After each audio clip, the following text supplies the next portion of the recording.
camera. Sorry about that.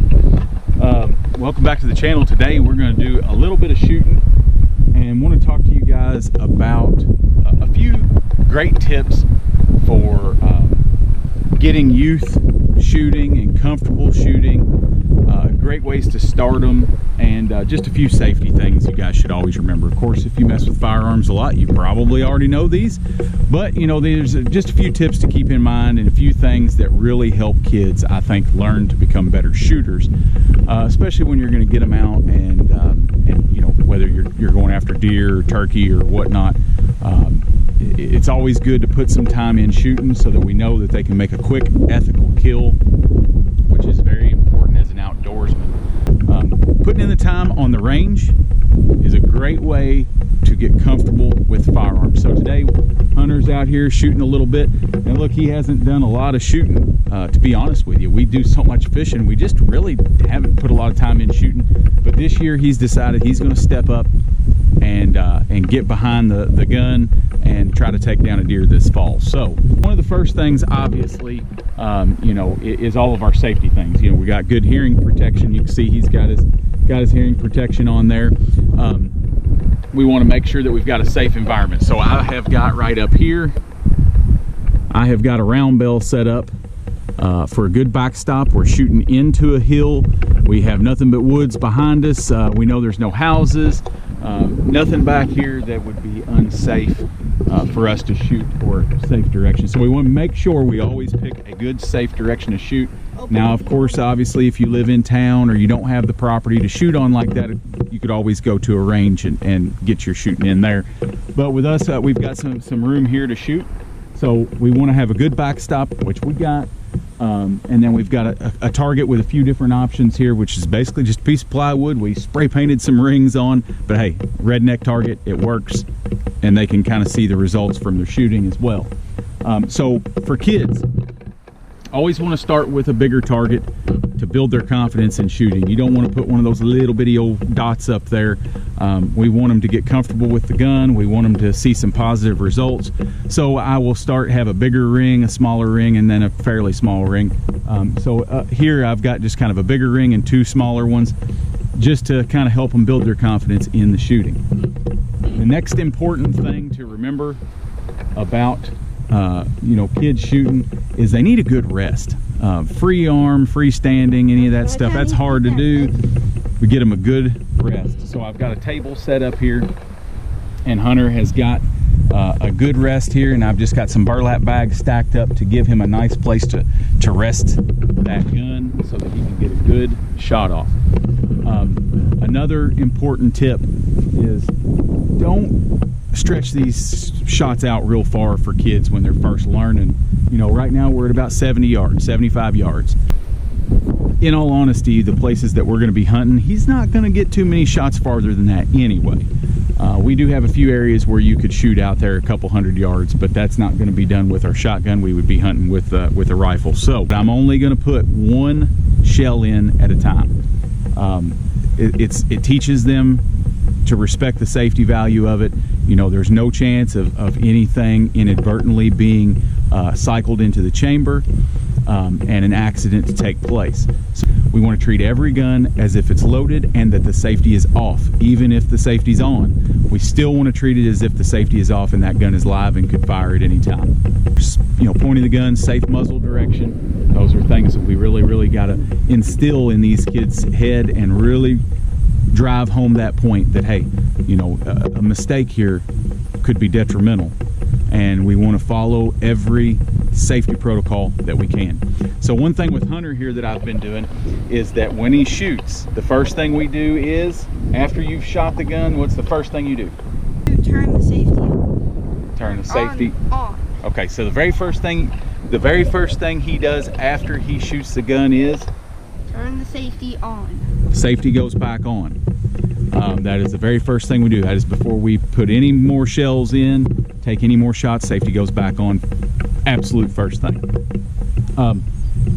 To me, this is one of the biggest, most important things to help young shooters is don't start them off with a grandpa's old 12 gauge, the old mule kicker. They don't need to walk around with their arm in a sling at school for the next week and a half after you let them shoot your old 12 gauge that'll put you on the floor. Start them off with something simple. So what I've got here is a Remington 22 set up. Got a scope on it so he can get used to looking through a scope and squeezing that trigger. No kick, so he's not got to be afraid of that. Just to get the time in, controlling his breathing when he shoots, you know, pulling that trigger on a long exhale, and just getting used to that. Used to just squeezing the trigger, no jerking the trigger or anything like that. So we're gonna go ahead and let him cycle some in here real quick and do a little shooting. Obviously he's getting ready to shoot, so we're gonna stay back. We're gonna make sure that the range is clear. Range is clear, and he is getting into his shooting stance.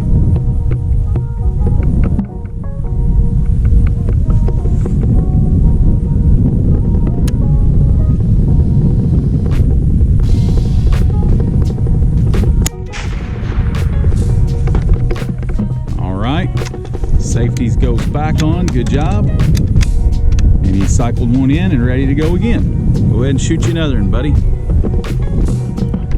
While he's shooting a few more shots here, I know I cannot stress enough the safety side of it, but you know, one of the most dangerous things you can have happen is not having a good, clear, safe range.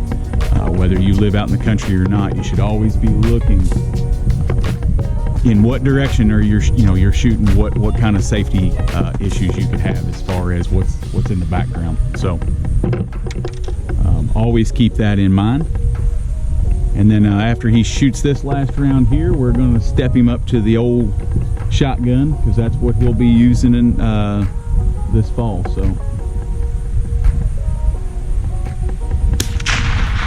all right, good job. Okay, got him a shell for the old 20 gauge. Got my hearing protection on for this one. Let's get ready to get him lined up here. I'll hold it.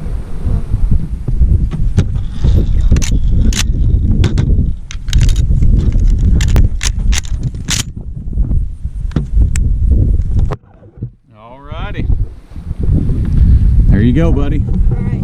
Now remember, just squeeze the trigger. All right. Ready? Get yourself rested good. Squeeze the trigger. Can I do it right now? Like whenever? Whenever you're ready, man. Range is clear. You're good to shoot. Let's shoot that bottom left. Shoot that bottom left dot. Hold her dead center. And nice, easy trigger pull.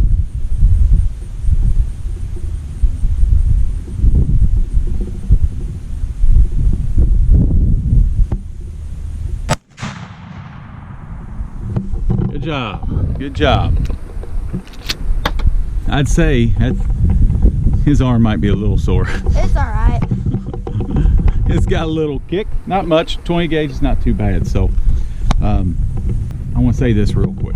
If you're a avid shooter, a lot of these tips and little tricks and things are going to be pretty obvious to you. But you know, if you don't shoot a lot, or if your kids haven't really shot much and you're wanting to get them into shooting, just these are a few things just to pay attention to. Obviously, everyone knows if you're messing with firearms that safety is by far the biggest thing to pay attention to. And as you shoot, you know, when you become more comfortable with a gun, a lot of times that's when the accidents happen. You become so comfortable that you become a little bit numb to it, and you don't take the safety protocol. And as Hunter just said, you have to be a little bit scared, and not so much scared as you have to respect the weapon. So that doesn't mean that you need to be scared of it, but what you need to be is respectful of its potential, that it could hurt somebody. Once you lower your guard down and you don't respect that anymore, that's when accidents take place. So obviously, if you're an avid shooter, you already know this, but every now and then just a little refresher on safety doesn't hurt. So we're getting ready to wrap things up here.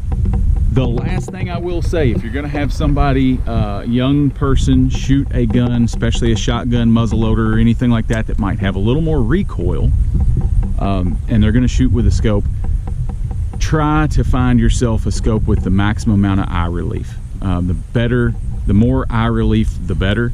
The last thing we want to do is one of these little boogers get a black eye from a scope because they're not really sure how to shoulder the gun or how much to hang on to that gun.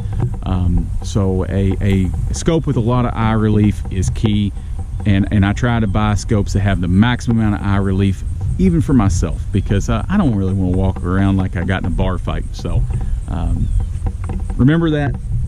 Get some kids outdoors, get them shooting, but most importantly, teach them the safety.